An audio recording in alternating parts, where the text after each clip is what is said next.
Hi dears, welcome back to my channel Darius കിച്ചൻ്റെ പുതിയൊരു വീഡിയോയിലേക്ക് വീണ്ടും എല്ലാ കൂട്ടുകാർക്കും ഒരിക്കൽ കൂടി സ്വാഗതം. ഇന്ന് ഞാൻ വന്നിട്ടുള്ളത് നമ്മുടെ ഡെയിലി ലൈഫിൽ നമുക്ക് ഉപകാരപ്രദമായിട്ടുള്ള ചില കുഞ്ഞു കുഞ്ഞു ടിപ്സുകളൊക്കെ കളക്ട് ചെയ്തിട്ട് തന്നെ കേട്ടോ. അപ്പോൾ വീഡിയോ എല്ലാവരും സ്കിപ്പ് ചെയ്യാതെ ഒന്ന് കാണാൻ ശ്രദ്ധിക്കുക. പിന്നെ വീഡിയോ കണ്ടിട്ട് നിങ്ങൾക്ക് ഇഷ്ടമാണെങ്കിൽ മറക്കാതെ ഒരു ലൈക്കും കൂടെ ചെയ്ത് സപ്പോർട്ട് ചെയ്യണേ. അപ്പോൾ നമുക്ക് ഇന്നത്തെ ഫസ്റ്റ് ടിപ്പ് എന്താണെന്ന് നോക്കാം. ഫസ്റ്റ് ടിപ്പിനായിട്ട് ഞാനൊരു ബോട്ടിലാട്ടോ എടുത്തിട്ടുള്ളത്. അപ്പോൾ നിങ്ങളുടെ കയ്യിൽ വെള്ളത്തിൻ്റെ ബോട്ടിലോ അതല്ല നമ്മൾ വേസ്റ്റിൽ എറിയുന്ന ഏതെങ്കിലും ഒരു ബോട്ടിൽ എടുത്താൽ മതി. ഇപ്പോൾ ഞാൻ 500 ലിറ്ററിൻ്റെ ഈ ഒരു ബോട്ടിലാട്ടോ എടുത്തിട്ടുള്ളത്. ഇനി നമുക്ക് ഈ ഒരു ബോട്ടിലിൻ്റെ മുകൾ ഭാഗം ഇതേപോലെ ഒന്ന് കട്ട് ചെയ്തെടുക്കാം കേട്ടോ, നെക്ക് ഭാഗം. അപ്പോൾ അതാ ഞാൻ ഇതേപോലെ ഒന്ന് കട്ട് ചെയ്തെടുത്തിട്ടുണ്ട്. ഇനി നമുക്കിതാ ഇത്രയും വലിപ്പമുള്ള ഈ ഒരു ബോട്ടിലിൻ്റെ ഉള്ളിലോട്ടേക്ക് നമുക്ക് പച്ചമുളകോ അതേപോലെ ഉള്ളിയോ തക്കാളിയോ എന്താണോ നിങ്ങൾ ഇടുന്നത് ഇതേപോലെ ഒന്ന് സ്റ്റോർ ചെയ്ത് വെച്ചാൽ മതി കേട്ടോ. എന്നിട്ട് നമുക്ക് ഉള്ളിയൊന്നും ഫ്രിഡ്ജിൽ വെക്കാൻ പാടില്ല. തക്കാളി പച്ചമുളകൊക്കെ ആണെങ്കിൽ ഫ്രിഡ്ജിൻ്റെ ഡോറിൽ ഇതേപോലെ വെച്ചുകൊടുത്താൽ മതി. ഒരുപാട് കാലം നമുക്ക് കേടുകൂടാതെ ആവശ്യാനുസരണം എടുക്കാനായിട്ട് പറ്റും ഈ ഒരു രീതിക്ക് നമ്മൾ സ്റ്റോർ ചെയ്യുന്ന സമയത്ത് കേട്ടോ. അപ്പോൾ ഉള്ളിയൊന്നും നമ്മൾ ഇതേപോലെ ഫ്രിഡ്ജിലൊന്നും വെക്കൂലല്ലോ. തക്കാളി പച്ചമുളകൊക്കെ ഇതേപോലെ ഇട്ട് വെച്ചാൽ മതി. അതേപോലെ മുട്ട ഒക്കെ ഇതേപോലെ ഇട്ട് വെച്ചാൽ മതി. നമുക്ക് ഫ്രിഡ്ജിൽ ഒരുപാട് സ്ഥലം ലാഭിക്കാനായിട്ട് പറ്റും ചെയ്യും. ഇതേപോലെ നല്ലൊരു ഒതുക്കം ഉണ്ടാവും ഫ്രിഡ്ജിൻ്റെ ഡോർ ഭാഗത്തൊക്കെ ഇതേപോലെ വെച്ച് കൊടുത്തു കഴിഞ്ഞാൽ കേട്ടോ. കാണുമ്പോൾ നല്ല നീറ്റും ഉണ്ടാവും, പിന്നെ ഒരു ഒതുക്കം ഉണ്ടാവും, കുറേ സ്ഥലം കിട്ടാനായിട്ട് പറ്റും ചെയ്യും ചെറിയ ഫ്രിഡ്ജൊക്കെ ആണെങ്കിൽ കേട്ടോ. അപ്പോൾ എല്ലാവരും ഈ ഒരു രീതിക്ക് ചെയ്ത് നോക്കട്ടോ. അപ്പോൾ ഉള്ളിയൊക്കെ പിന്നെ എല്ലാവരും പുറത്ത് വിരിച്ചിടലാണല്ലോ അല്ലേ, കേട് വന്ന് പോണതിന്. അപ്പോൾ തക്കാളി പച്ചമുളകൊക്കെ ഈ ഒരു രീതിയിൽ വെച്ചുകൊടുത്താൽ മതി. അതേപോലെ വെളുത്തുള്ളി ഒക്കെ അല്ലികൾ വിടർത്തിയെടുത്തിട്ട് ഇതേപോലെ ഒന്ന് വെച്ചുകൊടുത്താൽ മതി ഡോറിൻ്റെ ഭാഗത്തിട്ടോ ഫ്രിഡ്ജിൻ്റെ. അപ്പോൾ എന്തായാലും ഈ ഒരു രീതിക്ക് നിങ്ങൾ ചെയ്തെടുക്കാൻ മറക്കരുത്. ഇനി നമുക്ക് അടുത്ത ടിപ്പ് ഞാൻ കാണിക്കുന്നത് ബോട്ടിൽ വെച്ചിട്ടുള്ള ടിപ്പാട്ടോ. അപ്പോൾ ഞാൻ ആദ്യം കട്ട് ചെയ്ത് വെച്ചിട്ടുള്ള ആ ഒരു ബോട്ടിലിൻ്റെ അടിവശം ഒന്നും കൂടെ ഒന്ന് കട്ട് ചെയ്തെടുക്കുന്നുണ്ട്. ആദ്യം നമ്മൾ മുകൾ ഭാഗമാണ് കട്ട് ചെയ്തെടുത്തിട്ടുള്ളത്. ഇനി നമുക്ക് ഇതിൻ്റെ ഈ ഒരു ബോട്ടിലിൻ്റെ അടിവശം ഇതേപോലെ ഒന്ന് കട്ട് ചെയ്തെടുത്തിട്ടുണ്ട്. അപ്പം താഴ്ഭാഗവും മുകൾ ഭാഗവും ഇതവിടെ ഓപ്പണായി കിട്ടിയിട്ടുണ്ട് കേട്ടോ. ഇനി നമുക്ക് ഇതെന്താ ചെയ്യുന്നതെന്ന് വെച്ചാൽ ഈ ഒരു ബോട്ടിലിൻ്റെ രണ്ട് സൈഡിലും ചെറിയൊരു ഹോൾ ഉണ്ടാക്കി കൊടുക്കണം. നമുക്ക് ഇതിൻ്റെ ഉള്ളിൽ കൂടെ ഒരു കയറ് കടത്തി വിടാൻ പാകത്തിന് ഇതാ ഞാനൊരു പപ്പടക്കോല് ചൂടാക്കിയിട്ട് ഇതേപോലെ ഒന്ന് വെച്ച് കൊടുത്തിട്ടുണ്ട് കേട്ടോ. അപ്പോൾ രണ്ട് സൈഡും കുഞ്ഞു ഹോൾ ഉണ്ടാക്കി കൊടുത്തിട്ടുണ്ട്. ഇനി നമുക്ക് ഒരു ചെറിയൊരു കയർ ഇതേപോലെ കടത്തി വിട്ട് കൊടുക്കട്ടോ, എന്നിട്ട് കെട്ടി കൊടുക്കുക രണ്ട് ഭാഗം. ഇനി നമുക്ക് ഇത് എവിടെയെങ്കിലും നമ്മുടെ കിച്ചണിൽ ഏതെങ്കിലും കിച്ചണിലോ സ്റ്റോർ റൂമിലോ ഏതെങ്കിലും ഒരു മൂലക്ക് ഇതേപോലെ ഒന്ന് ഹാങ് ചെയ്തിട്ട് കേട്ടോ. അപ്പോൾ ഇതെന്തിനാ ചെയ്യുന്നതെന്ന് വെച്ചാൽ നമ്മൾ കടയിൽ നിന്നൊക്കെ കുറേ കവറുകൾ നമുക്ക് കിട്ടല്ലോ, കീസ് കവറുകളും അല്ലാത്ത കവറുകളൊക്കെ. ഇതേപോലെ കിട്ടുന്ന കവറുകളൊക്കെ നല്ല രീതിയിൽ തന്നെ ഒന്ന് മടക്കിയെടുക്കുക. അതേപോലെ നല്ലോണം ഒന്ന് നിവർത്തിയെടുത്തതിന് ശേഷം ഈ ഒരു കവറിൻ്റെ അടിവശം ഇതേപോലെ ആക്കിയിട്ടൊന്ന് വെച്ച് കൊടുക്കുക. എന്നിട്ട് ഈ ഒരു ബോട്ടിലിൻ്റെ ഉള്ളിലോട്ടേക്ക് ആക്കിയിട്ട് ഈ കവറുകളെല്ലാം ഒന്ന് ഇറക്കി വെച്ച് കൊടുക്കുക കേട്ടോ. എന്നിട്ട് ഈ ഒരു ബോട്ടിൽ നമ്മൾ ഹാങ് ചെയ്തിടുന്ന സമയത്ത് നമുക്ക് ആവശ്യാനുസരണം നമ്മുടെ ഉപകാരത്തിന് കവറുകളെല്ലാം നമുക്ക് എടുക്കാനായിട്ട് പറ്റും കേട്ടോ. അപ്പോൾ കടയിൽ നിന്നൊക്കെ നല്ല നനയാത്ത നല്ല പുതിയ കവറുകളൊക്കെ ആണെങ്കിൽ ഈ ഒരു രീതിക്ക് നമ്മൾ ചെയ്ത് കൊടുത്തു കഴിഞ്ഞാൽ നമുക്ക് നല്ല രീതിയിൽ തന്നെ ഉപകാരപ്പെടും കേട്ടോ. നമ്മൾ കവറിൻ്റെ ഒരു ആവശ്യം വന്നാൽ നമ്മൾ തിരഞ്ഞു നടക്കേണ്ട ഒരു ആവശ്യമില്ല. നമുക്കിതാ ഇതിന്ന് ഇങ്ങനെ വലിച്ചെടുത്ത് ഉപയോഗിക്കാനായിട്ട് പറ്റും. അപ്പോൾ എന്തായാലും ഈ ഒരു രീതിക്ക് ചെയ്ത് നോക്കാം. കിച്ചണിലോ സ്റ്റോർ റൂമിലോ ഏതെങ്കിലും ഒരു മൂലക്ക് ഇതേപോലെ കെട്ടിക്കൊടുത്താൽ മതി കേട്ടോ. അപ്പോൾ നമുക്ക് വേഗത്തിൽ തന്നെ നല്ല പുതിയ കവറുകൾ നമുക്ക് ഇതേപോലെ വലിച്ചൂരിയിട്ട് ഇങ്ങനെ എടുക്കാനായിട്ട് പറ്റും കേട്ടോ. അപ്പോൾ ഇനി കവർ തിരഞ്ഞ് ഓടി നടക്കേണ്ട ആവശ്യമില്ല. കവർ നമ്മൾ വേസ്റ്റിലും ഇടണ്ട, കത്തിക്കും വേണ്ട. ഇതേപോലെ ചെയ്ത് കൊടുത്തു കഴിഞ്ഞാൽ നമുക്ക് വേഗത്തിൽ തന്നെ ആ ഒരു നല്ല കവറുകൾ ഉപയോഗിക്കാനായിട്ട് പറ്റും. അപ്പോൾ എന്തായാലും ഈ ഒരു രീതിക്ക് നിങ്ങൾ ചെയ്ത് നോക്കാൻ മറക്കരുത്. ഇപ്പം എല്ലാവരും വേസ്റ്റിലാണല്ലോ, വേഗം കവറ് ചാക്കിലൊക്കെ ആക്കി വെക്കലാണല്ലോ പതിവല്ലേ വേസ്റ്റ് എടുക്കാൻ വരുന്നവർക്ക്. അപ്പോൾ നമ്മൾ നല്ല കവറുകളൊക്കെ ഉണ്ടെങ്കിൽ ഇതേപോലെ ആക്കി വെച്ച് കഴിഞ്ഞാൽ ഒരുപാട് ഉപകാരപ്പെടും കേട്ടോ. ഇനി നമുക്ക് ഇന്നത്തെ അടുത്ത ടിപ്പ് എന്താണെന്ന് നോക്കാം. അടുത്ത ടിപ്പ് ഞാൻ കാണിക്കുന്നത് നമ്മൾ വലിയുള്ളി ആയാലും അതേപോലെ വെളുത്തുള്ളി ആയാലും ഒക്കെ ഉള്ളി വില കുറവുള്ള സമയത്ത് നമ്മൾ ഒരുപാടൊക്കെ വാങ്ങിച്ച് വെക്കല്ലോ. ഇപ്പോൾ തുള്ളിക്കൊക്കെ ഒരുപാട് വില കുറവാണല്ലോ, പണ്ടത്തെ പോലെയല്ല. അപ്പോൾ ഒരുപാട് വില കുറഞ്ഞിട്ടുണ്ടല്ലോ വെളുത്തുള്ളിക്കൊക്കെ. അപ്പോൾ വെളുത്തുള്ളി ആയാലും വലിയുള്ളി ആയാലൊക്കെ കുറേയേറെ വാങ്ങിച്ച് വെക്കുന്നവരാണെങ്കിൽ ഈ ഒരു രീതിക്ക് വെച്ച് കൊടുക്കട്ടോ. ഉള്ളി പെട്ടെന്ന് ചീഞ്ഞ് പോവാതിരിക്കാൻ വേണ്ടിയിട്ട് ഈ ഒരു ഉള്ളിൻ്റെ ഞെട്ട് ഭാഗം ഉണ്ടല്ലോ അത് ചെറുതായിട്ടൊന്ന് ചൂടാക്കി കൊടുക്കുക. ഈ ഒരു ഞെട്ട് ഭാഗമാണ് വേഗത്തിൽ തന്നെ ചീഞ്ഞ് പോവുക. അപ്പോൾ ഈ ഒരു ഞെട്ട് ഭാഗം ഗ്യാസ് അടുപ്പിൻ്റെ മുകളിലോ അല്ലെങ്കിൽ ഇതേപോലെ ഒന്ന് മെഴുകുതിരി കത്തിച്ചിട്ട് ഒന്ന് ചൂടാക്കി കൊടുത്താൽ മതി. അപ്പോൾ ഒരിക്കലും നമുക്ക് ഉള്ളി വേസ്റ്റായി പോവില്ല, ചീഞ്ഞു പോവില്ല. നമുക്ക് ആവശ്യാനുസരണം ഉള്ളി എടുക്കാനായിട്ട് പറ്റും കേട്ടോ. അപ്പോൾ കുറേയേറെയൊക്കെ വാങ്ങിച്ചു വെക്കുന്നവരാണെങ്കിൽ ഈ ഒരു രീതിക്ക് ചെയ്തു കൊടുക്കാൻ മറക്കരുത്. ഇനി നമുക്ക് ഇന്നത്തെ അടുത്ത ടിപ്പ് എന്താണെന്ന് നോക്കാം. അടുത്ത ടിപ്പ് ഞാൻ കാണിക്കുന്നത്, ഇപ്പം തേങ്ങയ്ക്കൊക്കെ നല്ല വില കൂടിയ സമയമാണല്ലോ അല്ലേ. അപ്പോൾ തേങ്ങ ഒന്നും ഇല്ലാത്തവരാണെങ്കിൽ നമ്മൾ തേങ്ങയൊക്കെ തൂക്കി വാങ്ങാറാണല്ലോ പതിവ് അല്ലേ. അപ്പോൾ തൂക്കി വാങ്ങുന്ന സമയത്ത് ഇതേപോലെ തേങ്ങ വാങ്ങുന്നവരാണെങ്കിൽ ഈ ഒരു രീതിക്ക് ചെയ്ത് കൊടുക്കുക കേട്ടോ. അപ്പോൾ തേങ്ങ നമ്മൾ ആ ഒരു കണ്ണ് ഭാഗത്തെ ചകിരി ഒരിക്കലും ഒഴികളയരുത്. വേഗത്തിൽ തന്നെ അത് കേടായി പോകും കേട്ടോ. കണ്ണ് ഭാഗത്തെ ആ ഒരു ചകിരി കളഞ്ഞെടുത്താൽ വേഗം തേങ്ങ കേടായി പോവും.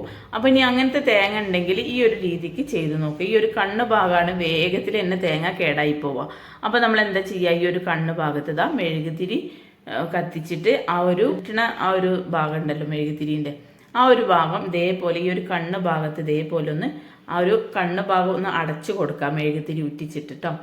അപ്പോൾ ഇതേപോലെ അടച്ചു കൊടുക്കുന്ന സമയത്ത് ഒരിക്കലും ആ ഒരു തേങ്ങ കേടായി പോവാൻ ചാൻസ് ഇല്ല. ഒരാഴ്ച 2 ആഴ്ച വരെ തേങ്ങ കേടുകൂടാതെ ഇരിക്കാനായിട്ട് പറ്റും ഈ ഒരു രീതിക്ക് നമ്മൾ ചെയ്തു കൊടുത്തു കഴിഞ്ഞാൽ കേട്ടോ. അപ്പോൾ തേങ്ങയൊക്കെ പുറത്തുനിന്ന് വാങ്ങിക്കുന്നവരാണെങ്കിൽ ഈ ഒരു രീതിക്ക് ചെയ്തു കൊടുക്കുക. ഇങ്ങനെ തേങ്ങ വെച്ച് കഴിഞ്ഞാൽ വേഗത്തിൽ തന്നെ തേങ്ങ കേടായി പോവും തേങ്ങ ഇങ്ങനെ വെക്കുന്ന സമയത്ത്. അപ്പോൾ ഒരിക്കലും നമ്മൾ തേങ്ങ വാങ്ങുന്ന സമയത്ത് ചകിരി ഉള്ള തേങ്ങ തന്നെ നോക്കി വാങ്ങാനായിട്ട് ശ്രദ്ധിക്കുക. അത് മാത്രമല്ല, അഥവാ തേങ്ങ ഇങ്ങനെ കിട്ടുന്നവരാണെങ്കിൽ ഈ ഒരു രീതിക്ക് ചെയ്തു കൊടുക്കുക കേട്ടോ. തേങ്ങയ്ക്കൊക്കെ വില കൂടിയ സമയമില്ലേ, അപ്പോൾ കേടായി പോയി കഴിഞ്ഞാൽ നമുക്ക് ഒരുപാട് നഷ്ടം ഉണ്ടാവും. അപ്പോൾ എന്തായാലും ഈ ഒരു രീതിക്ക് ചെയ്തെടുക്കാൻ മറക്കരുത്. ഇനി അടുത്ത ടിപ്പ് ഞാൻ കാണിക്കുന്നത്, നമ്മൾ ഇതേപോലെ മെഴുകുതിരിയൊക്കെ കത്തിക്കുന്ന സമയത്ത് അത് തറയിലൊക്കെ ഇങ്ങനെ ഉറ്റിപ്പോവുമല്ലോ. അപ്പോൾ ഉറ്റി കഴിഞ്ഞാൽ ഭയങ്കര ഒരു വൃത്തികേടാണ്. നമ്മൾ തുടയ്ക്കുന്ന സമയത്തൊക്കെ ആ ഒരു ഉറ്റിയ പാടുകൾ അവിടെയൊക്കെ ഉണ്ടാവും. അപ്പോൾ നമ്മൾ കത്തിയോ സ്പൂണൊക്കെ വെച്ചിട്ട് ഇതേപോലെ ഒന്ന് വരണ്ടിട്ടാണല്ലോ അത് പോക്കല്ലേ. അപ്പോൾ നമുക്ക് ആ ഒരു കത്തി സ്പൂണൊന്നും ഇല്ലാതെ തന്നെ ഒരു കുറച്ച് ഐസ് ക്യൂബ് എടുത്തിട്ട് ഇതേപോലെ ഒന്ന് ഒരച്ചെടുത്താൽ മതി കേട്ടോ. തറയിലാണെങ്കിലും ഫ്ലോറിലാണെങ്കിലൊക്കെ ഇതേപോലെ ഒന്ന് ഒരച്ചെടുത്താൽ മതി. വേഗത്തിൽ തന്നെ ആ ഒരു മെഴുകുതിരിറ്റിയ പാട് റിമൂവായി കളയാൻ പറ്റും കേട്ടോ. അപ്പോൾ നമ്മൾ കത്തിയോ സ്പൂണോ ഒന്നും ആവശ്യമില്ല.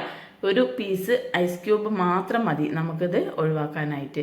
അപ്പോൾ ദാ ഈ ഒരു മെഴുകുതിരിറ്റിട്ടുള്ള ഈ ഒരു പാടുകൾ അടർന്ന് പോയി കിട്ടിയിട്ടുണ്ട്. ഇപ്പോൾ അതാ കണ്ടില്ലേ, ഈ തറയിൽ ഒരിക്കലും ആ ഒരു പാടൊന്നും അവശേഷിക്കുന്നില്ല കേട്ടോ.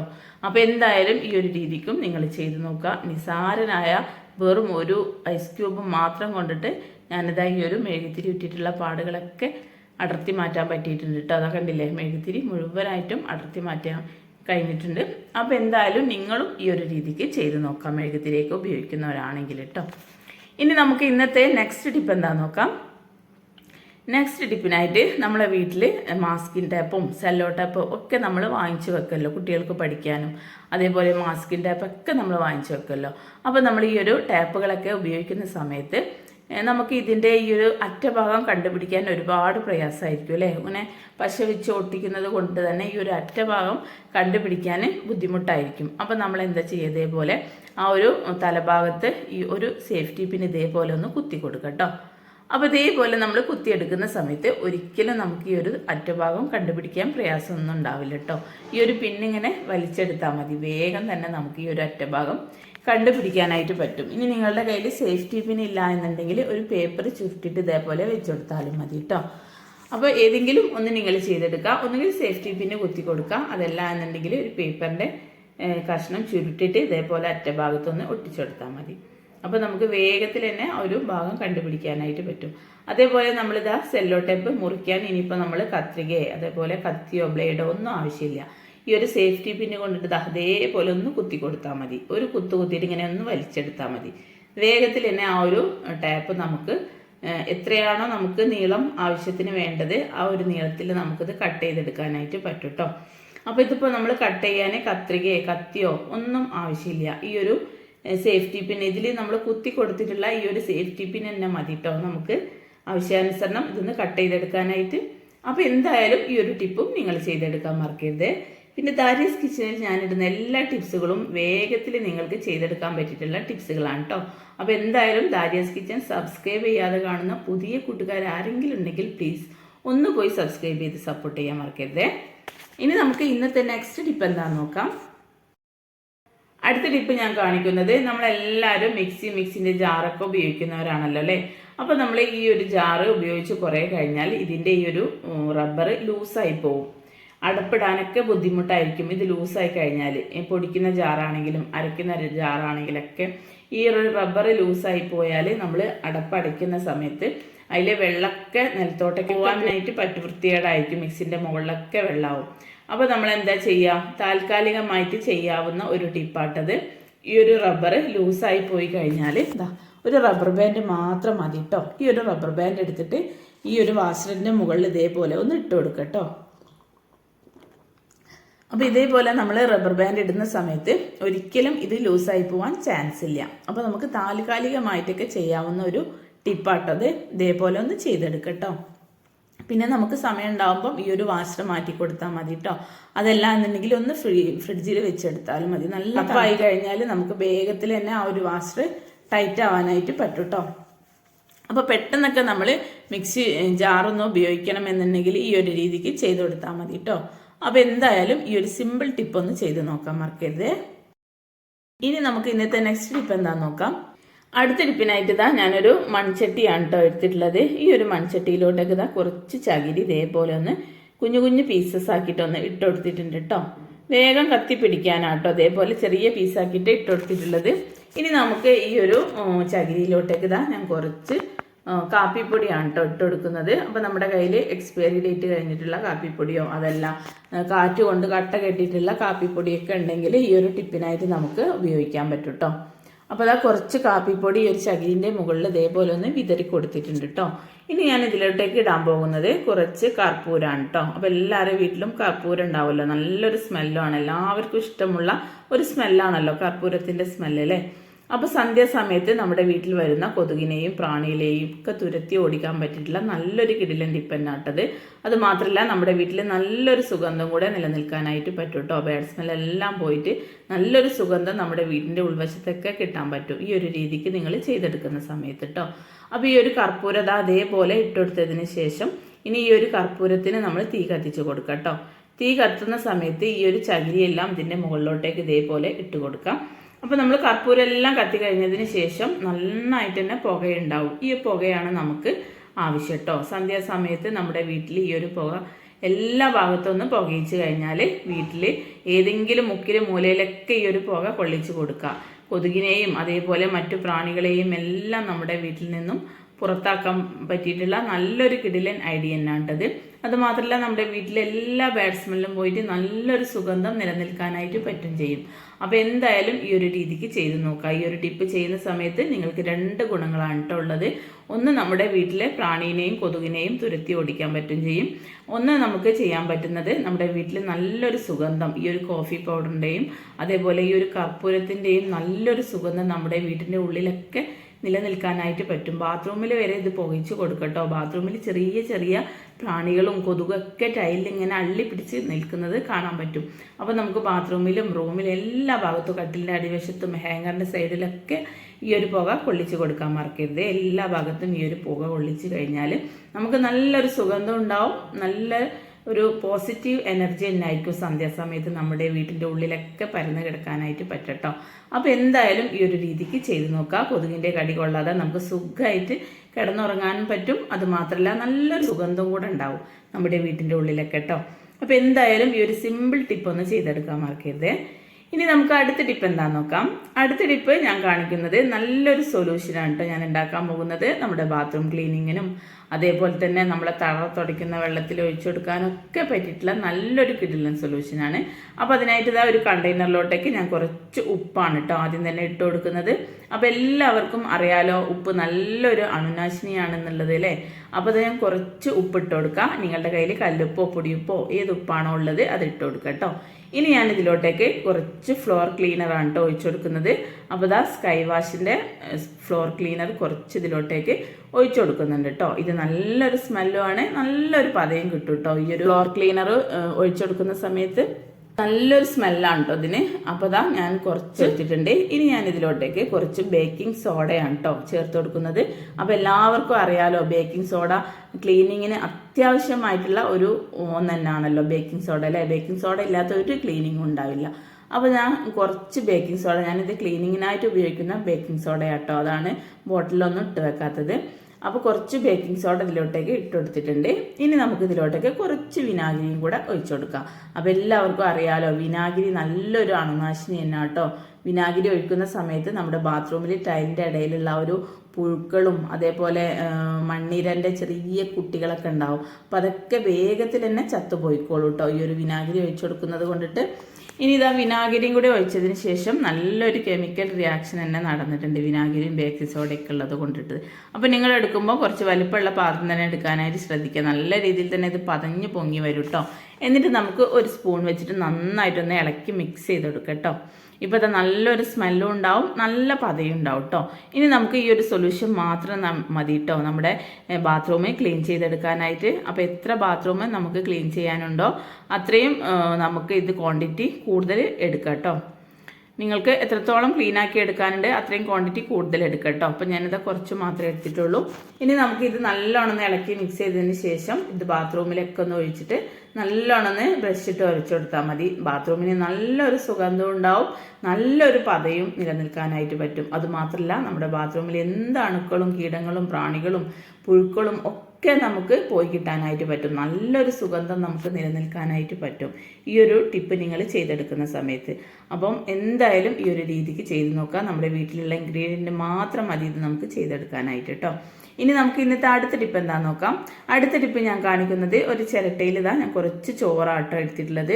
ഈ ഒരു ചോറിലോട്ടേക്ക് ഇതാ ഞാൻ കുറച്ച് ഹാർപ്പിക്കും കൂടെ ഒഴിച്ചു കൊടുക്കുന്നുണ്ട്. ഇനി നമുക്ക് ഈ ഒരു ഹാലേക്ക് ഇതാ ഞാൻ കുറച്ച് പപ്പടം പൊടിച്ചതും കൂടെ ചേർത്ത് കൊടുക്കുന്നുണ്ട് കേട്ടോ. അപ്പം നമ്മുടെ വീട്ടിൽ പഴകിയ തണുത്ത പപ്പടമൊക്കെ ഉണ്ടെങ്കിൽ അത് ചേർത്ത് കൊടുക്കാം കേട്ടോ. പപ്പടം ഇതിലേക്ക് ചേർത്ത് കൊടുത്തിട്ട് ഒരു കമ്പ് വെച്ചിട്ട് നല്ലോണം ഇളക്കി മിക്സ് ചെയ്തെടുക്കുക. നമ്മൾ ഉപയോഗിക്കുന്ന സ്പൂണൊന്നും ഇതിലേക്ക് എടുക്കേണ്ട കേട്ടോ. നമ്മൾ എന്തെങ്കിലും ഇതേപോലത്തെ വടിക്കഷ്ണോ അല്ലെങ്കിൽ ഐസ്ക്രീം സ്റ്റിക്കോ അങ്ങനെ എന്തെങ്കിലും കൊണ്ടിട്ട് ഇതേപോലെ ഒന്ന് നല്ലോണം ഇളക്കി മിക്സ് ചെയ്തെടുക്കാം. അപ്പോൾ നമ്മളിതിൽ പപ്പടം ചേർത്തിട്ടുള്ളത് കാരണം എന്താണെന്ന് വെച്ചാൽ നമ്മുടെ വീട്ടിൽ വരുന്ന എലികളെ നമുക്ക് തുരത്തി ഓടിക്കാനുള്ള ഒരു അടിപൊളി കിടിലൻ ഐഡിയ കേട്ടോ. എലികൾ ഈ ഒരു പപ്പടത്തിൻ്റെ സ്മെല്ല് കൊണ്ടിട്ട് വേഗം ഈ ഒരു ചോറ് അകത്താക്കാൻ ശ്രമിക്കും.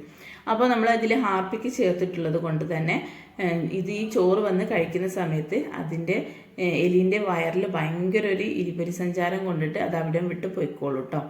അപ്പം നമ്മൾ ഈ സന്ധ്യാസമയത്ത് എലികൾ അതേപോലെ പെരിച്ചായികൾ വരാറുള്ള ഭാഗത്ത് ഇതൊന്ന് കൊണ്ടുപോയി വെച്ച് കൊടുക്കുക. പകലൊരിക്കലും വെച്ച് കൊടുക്കരുത് കേട്ടോ. പൂച്ച കോഴിയൊക്കെ ഉള്ളവർ എന്തായാലും അത് പ്രത്യേകം ശ്രദ്ധിക്കണേ. സന്ധ്യാസമയത്ത് എലികൾ വരുന്ന ആ ഒരു മാളത്തിൽ ഇതേപോലെ ഒന്ന് വെച്ച് കൊടുത്താൽ മതി. അപ്പം തന്നെ അത് അവർ വന്ന് കഴിച്ചോളൂ കേട്ടോ. അപ്പോൾ സന്ധ്യാസമയത്താണ് അവർ ആഹാരം തേടി പുറത്തോട്ടേക്ക് വരുന്ന സമയത്ത് ഇതേപോലെ ഒന്ന് ചെയ്ത് കൊടുക്കട്ടോ. അപ്പോൾ ഇതൊക്കെയാണ് ഇന്നത്തെ എൻ്റെ കുഞ്ഞു കുഞ്ഞു ടിപ്സുകൾ. ഇപ്പോൾ ഇതിലേതെങ്കിലും ഒന്ന് നിങ്ങൾക്ക് യൂസ്ഫുൾ ആയെന്ന് തോന്നുകയാണെങ്കിൽ ഫ്രണ്ട്സ് ആൻഡ് ഫാമിലിക്കൊക്കെ ഒന്ന് ഷെയർ ചെയ്ത് കൊടുക്കാം. അപ്പോൾ ഇനി അടുത്ത പുതിയ വെറൈറ്റി വീഡിയോ ആയിട്ട് വീണ്ടും നാളെ കാണാം ഇൻഷാ അല്ലാ. താങ്ക്